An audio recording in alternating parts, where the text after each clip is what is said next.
Wah, ternyata nggak cuma temen aja nih yang suka minjem duit dadakan. Ternyata kejadian stroke juga suka mendadak banget datangnya. Apa sih penyebabnya? Biasanya karena gaya hidup kita yang nggak tepat, sehingga banyak penumpukan lemak di pembuluh darah yang akhirnya membuat penyumbatan atau pemecahan dari pembuluh darah. Dan ini bisa menyebabkan berbagai gangguan pada organ-organ tubuh kalian juga. Salah satunya adalah kematian sel-sel otak. Salah satu pemicu dari stroke ini adalah dari makanan yang salah. Nah, jadi apa aja nih makanan yang harus kita hindari agar terhindar dari stroke?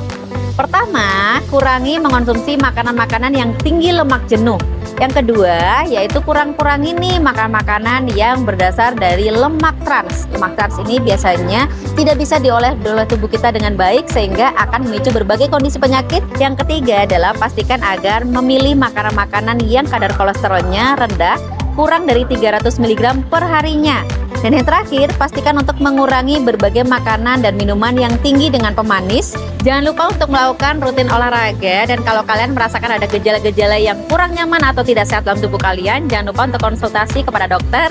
Dan kalian bisa juga nih, nggak harus ke klinik atau puskesmas, karena sekarang ada fitur konsultasi online, yaitu dengan menggunakan mobile JKN dari BPJS Kesehatan.